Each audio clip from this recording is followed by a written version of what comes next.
rather it's the diabetic retinopathy scenario in India and screening algorithms. We know that diabetes mellitus is a global pandemic now, and because of the increased urbanization, a lot of people were having bad lifestyles, resulting obesity, and with the non-nutritious food. In a country like ours, where the resources are poor, we people are getting lots and lots of prevalence of diabetes.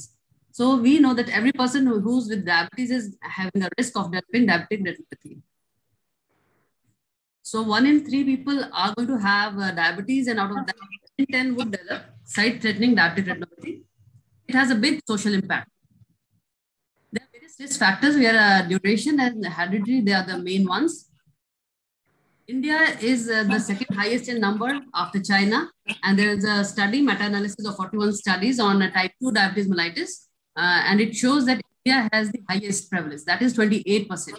And if we see the ethnicities, India, as it is a nation country, it is 19.9%. A lot of work has been done on diabetic retinopathy, knowing the prevalence rates, and it's all done in the South India. There are very many studies, and they all show that the prevalence rates are around, like in this speech study, in the second report, it was said that diabetic retinopathy was prevalent in 1/3 and sight-threatening diabetic retinopathy in 1/5 of the people with type 2 diabetes mellitus. Here, this showed that the duration of diabetes was the main predictor. Then there are other studies done by a RAB survey by Dr. R.P. Center, AIIMS, in 2015 to 19. They found that it is 16.9% prevalence of diabetic retinopathy. Another study is the GREEN study by Dr. Rajiv Raman et al. And they showed that diabetic retinopathy in a 4-year incidence, it is 9.2%, diabetic macular edema 2.6%, and the sight-threatening diabetic retinopathy is 5%. So this graph also shows that the study, and they found that in 2020 it was 47 million, and it is going to be 67.8 million diabetics in 2030. So they are all showing that there's a high prevalence rate in India, though it is less than what is shown in the Western countries. In America, it is something like 40%. So we need to do diabetic retinopathy screening. There are various principles. They were given in 1968, like Wilson and Jugner's principles. And the most important ones are the, which I've taken out of the 10 principles. They are the disease which is public health concern is important. It should be recognizable early or in the latent phase, and it should be well accepted. And the treatment options should be available for that particular disease. And it should be economically viable policy. Our diabetic retinopathy, it fulfills all. It detects the referable cases, and that needs timely referral is required. Ophthalmic examination can be done, and treatment can be done to avoid this permanent visual loss. So we have to treat at the grassroots levels. So this shows that sight-threatening diabetic retinopathy includes the severe NPDR, diabetic macular edema, and proliferative diabetic retinopathy. And imaging is the most important factor when we do diabetic retinopathy screening. So what is the screening? Screening, it is the first step towards controlling blindness. It can be by screening the population identification. We know it is the sheer number of people which are increasing the prevalence rate. We need to have some screening tests. We have to do referral of the positive patients, make a good diagnosis, and do a prompt treatment of these positive patients. And continuously, we have to do a quality assurance at every step. We should know which patient is getting treatment or not getting treatment. So we know diabetic retinopathy. And we have to report the outcomes also. So in all these points, I would say that's highlighted ones. Here, the role of ophthalmologist comes into play. That is in the diagnosis and prompt treatment and in reporting of the outcomes. Then there are various screening models have been described. They are the ophthalmologist-based models, ophthalmologist-led models, community-based screening models, or hospital-based screening models. Dr. Rajiv Raman has given his contribution on this in IGO in this year. So ophthalmologist-based models, they are based on indirect ophthalmoscopy and the retinal photographs. Then are the ophthalmologist-led models where telescreening model is most important, and we involve the paramedical staff to take images, and a remote grading is done by graders. They can be doctors or they can be ophthalmologists or some trained people. Then are the community-based screening models. So they are done at the doorsteps. The patient does not come to you. We have to go do some camps there. They are outreach clinics. Different vans are made. One, Nana, by name Nana in Karnataka, is a very famous one where exclusive DR camps are held. And these diabetologists and ophthalmologists, they play their part and diagnose people and refer those who need treatment. And in this reference, they also refer cataract and other eye-associated problems, not only diabetic retinopathy.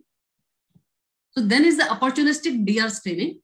So diabetic retinopathy screening can be done by physicians, diabetologists, and here in opportunistic DR screening, sometimes we need ophthalmologists. It can be done in clinics, lab, or pharmacies, wherever the patient goes. If he goes for his test for HbA1c or for any other blood sugar test, he can undergo this screening test. A technician can capture the retinal photograph and send it to the remote for diagnosis to the remote ophthalmologist.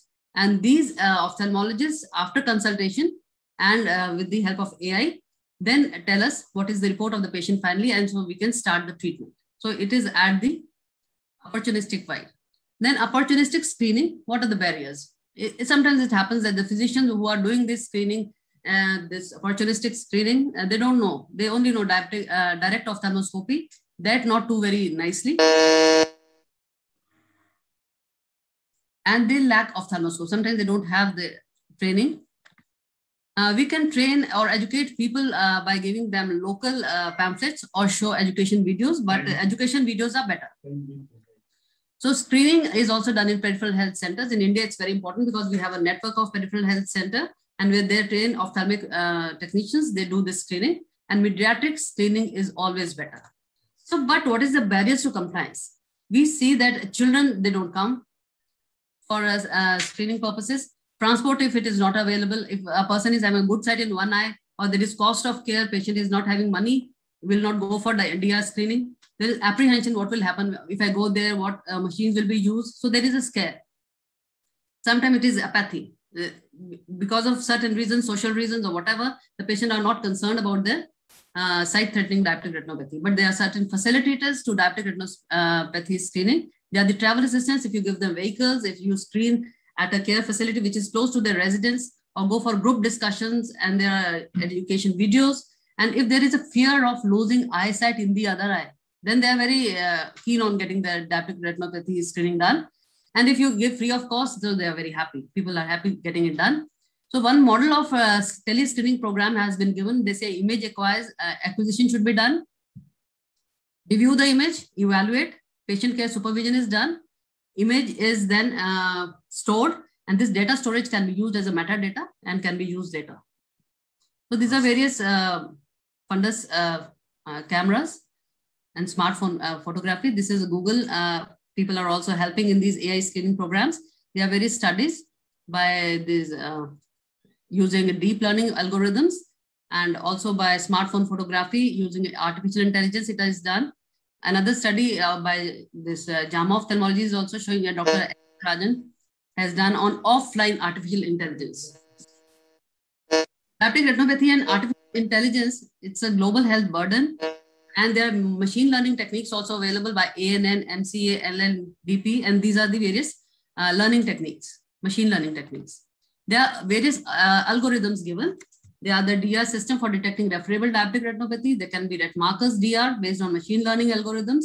There can be IR based on the smart fundus phone photography. This is a model. It's a standard model where the fundus camera, it detects pictures by electronic imaging.